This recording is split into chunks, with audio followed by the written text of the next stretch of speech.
안녕하세요. 이동률 목사와 함께하는 매일 성경 큐티 시간입니다.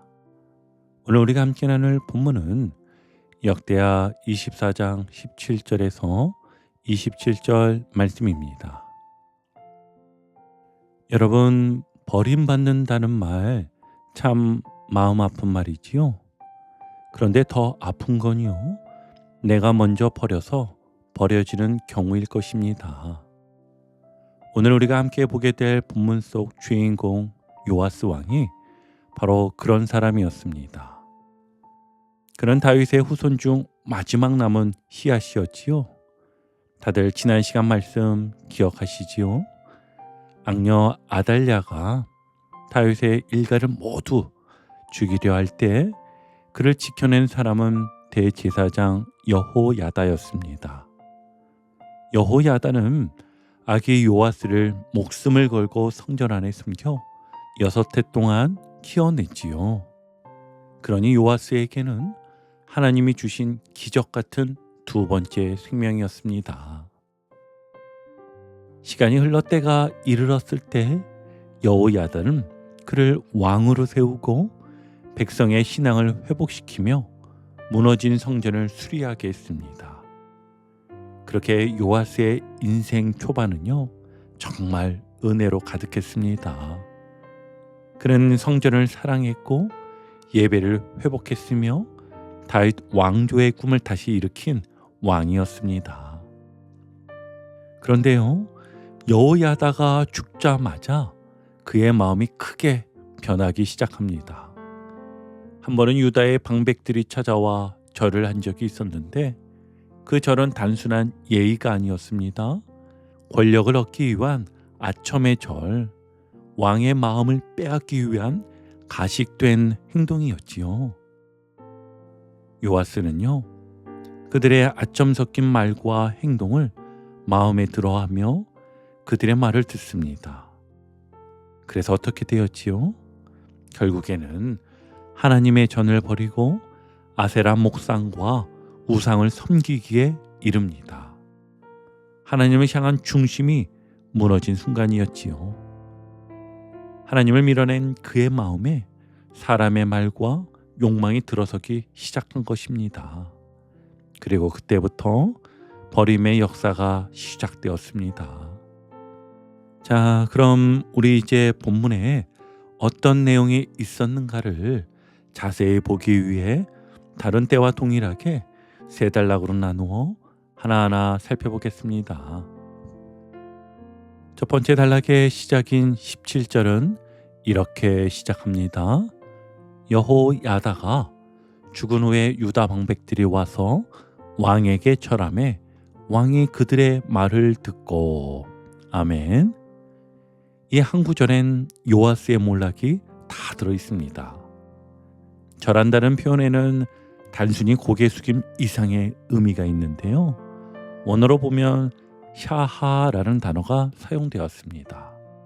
히브리어로 샤하는요, 부추기다, 아첨하다라는 뉘앙스가 함께 들어있는 표현입니다. 그러니까 그들은 왕에게 머리를 조아리며 이렇게 말했을 겁니다. 전하, 이제 제사장 시대는 갔습니다. 왕의 새로운 시대를 여셔야 합니다. 이제 성전만 바라볼 게 아니라 다른 나라의 신들도 포용해야 합니다. 얼마나 달콤한 말입니까? 그러나 그 말 속에는 하나님을 밀어내는 독이 숨어 있었습니다. 성경은요, 요아스가 그들의 말을 들었다고만 기록하지만 이 듣다는 말이야말로 신앙의 방향이 바뀌는 결정적 순간이 됩니다. 누구의 말을 듣느냐가 그 사람의 미래를 결정하지요.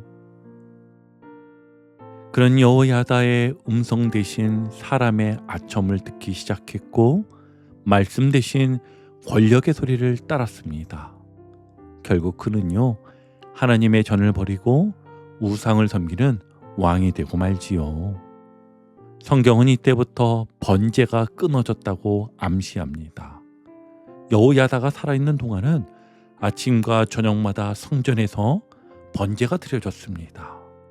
하지만 그가 죽자마자 예배가 멈춰진 것이지요. 예배가 멈추면요, 당연히 믿음도 식습니다. 또 믿음이 식으면 하나님이 보이지 않습니다. 그래서 하나님은 선지자들을 보내셨습니다. 돌아오라, 여호와께로 돌아오라. 여러분, 이에 요아스는 어떻게 반응했지요? 듣지 않았습니다. 안타깝게도 귀는 열려 있었지만 그의 마음은 굳게 닫혀 있었습니다. 여러분, 요아스의 이야기는요, 단지 한 왕의 비극이 아닙니다. 오늘 우리들의 이야기이기도 합니다. 믿음의 멘토가, 즉 의지하며 함께했던 신앙의 고리가 사라졌을 때 그 빈자리를 무엇으로 채우는가가 매우 중요한 문제이지요. 그 자리에 하나님의 말씀이 서 있지 않으면 다른 소리가 그 자리를 차지하기 때문입니다. 요아스의 그 자리는 칭찬과 유혹의 자리, 자기 만족과 합리화의 소리가 그 자리를 차지하였습니다. 그래서 성경은 말합니다. 여호와를 버리면 여호와도 너를 버리신다. 이 말씀은 무서운 저주가 아니라 하나님의 슬픈 경고입니다. 너를 버리고 싶지 않다. 그러니 나를 버리지 말라. 그것이 하나님의 마음입니다. 여러분, 요아스의 인생을 가른 건 전쟁도 정치도 경제도 아니었습니다. 단 한 가지, 누구의 말을 들었느냐였습니다. 그가 여호야다의 말을 들을 때는 나라가 살았고 예배가 회복되었습니다.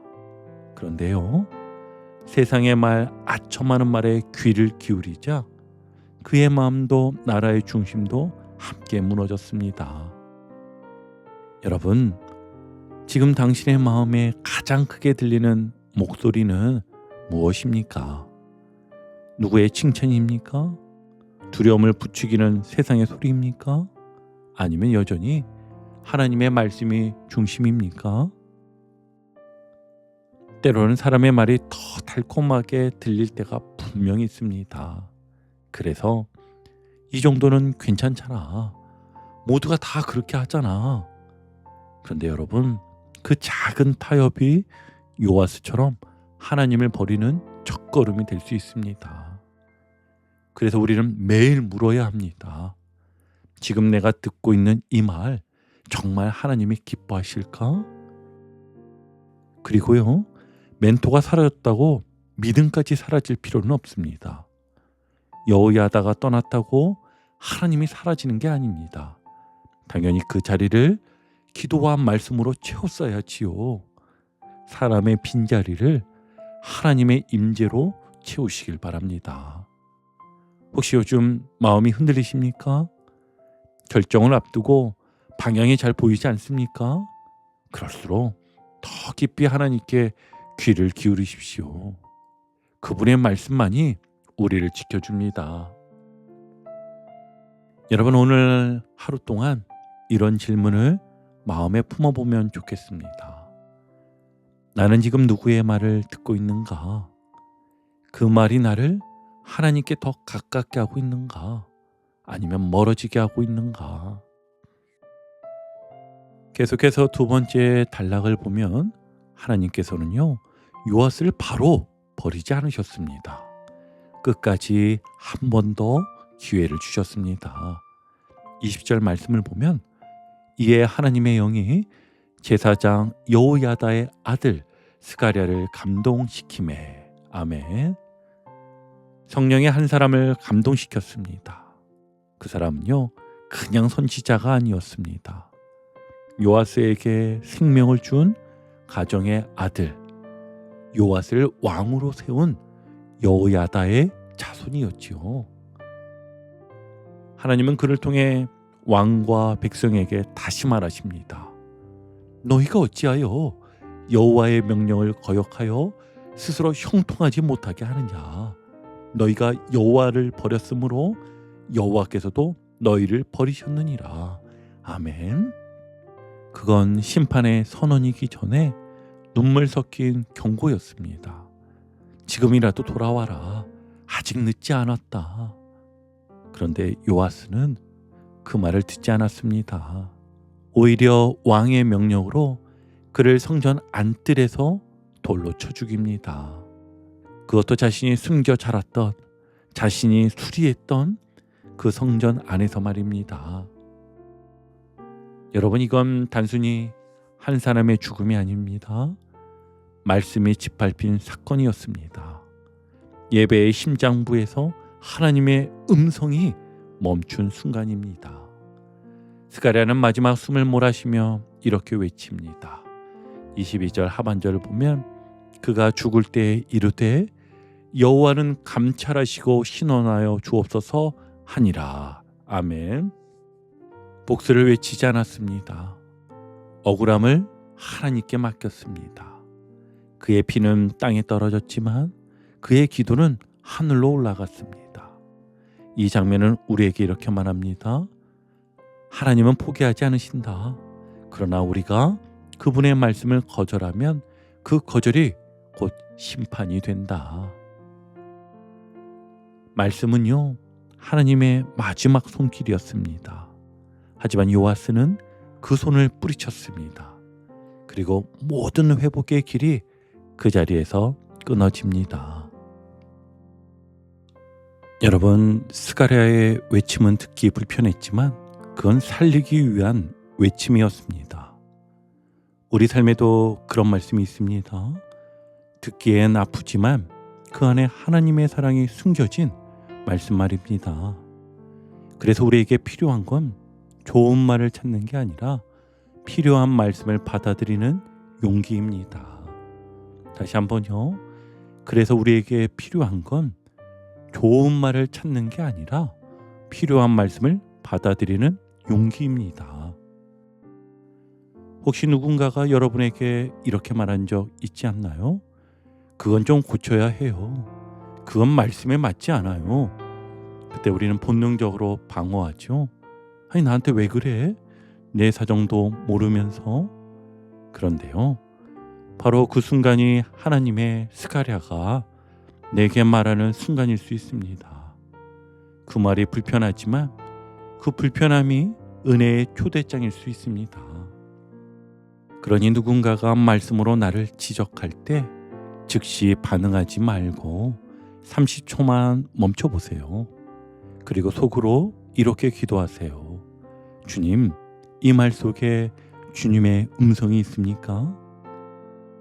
그 30초가 내 인생을 살리는 은혜의 여백이 되어줄 것입니다. 또 우리가 말씀을 전할 때에도 스가랴처럼 담대해야 합니다. 분위기나 눈치에 눌리지 말고 진리를 사랑으로 말할 줄 아는 예언자적 용기가 필요합니다. 그리고 마지막으로요, 억울한 일을 당했을 때 스가랴의 기도를 꼭 기억하십시오. 여호와께서 감찰하시고 신원하여 주옵소서. 복수 대신 기도로 응답하는 신앙, 그게 진짜 믿음입니다. 하나님은요, 감찰하십니다. 그리고 하나님의 때에 반드시 의로 갚으십니다. 자, 이제 마지막 세 번째 단락인데요. 여러분, 스가랴의 피가 성전들에 흘렀습니다. 그리고 1년이 지나 그 피가 하늘로부터 응답을 받습니다. 성경은요, 이렇게 말합니다. 우리 23절 한번 볼까요? 그 이드메의 아람 군대가 요아스를 치러 올라와서 유다와 예루살렘에 이르러 백성 중에서 모든 방백들을 죽이고. 아멘. 놀라운 건요, 그 아람 군대가 아주 소수의 병력이었다는 겁니다. 그런데 유다는 큰 군대였음에도 그 소수에게 완전히 무너졌습니다. 성경은 이에 대해서 이유를 분명히 밝힙니다. 24절을 보면 아람 군대가 적은 무리로 왔으나 여호와께서 심히 큰 군대를 그들의 손에 넘기셨으니 이는 다 사람들이 그들의 조상들의 하나님 여호와를 버렸음이라. 이와 같이 아람 사람들이 요아스를 징벌하였더라. 아멘. 전쟁은 군사의 수로 결정되지 않았습니다. 하나님이 함께 하시느냐, 떠나셨느냐? 그게 모든 차이였습니다. 하나님은 이 작은 군대를 사용해 요아스의 교만을 꺾으시고 그의 백성에게 하나님 없이 사는 인생의 끝이 어떤가를 보여주신 것입니다. 요아스는요, 전쟁 중 중상을 입고 침상에 누워 있었고 그때 두 신하가 몰래 들어와 그를 암살합니다. 그는 다윗의 묘실에도 묻히지 못했습니다. 사람들에게도 하나님께도 버려진 최후였습니다. 이제 그의 이름은 하나님이 세우신 왕이 아니라 하나님이 버리신 왕으로 남았습니다. 그의 인생은 한 문장으로 요약됩니다. 하나님을 버렸으므로 하나님도 그를 버리셨다. 여러분, 이건 단지 옛 왕의 비극이 아닙니다.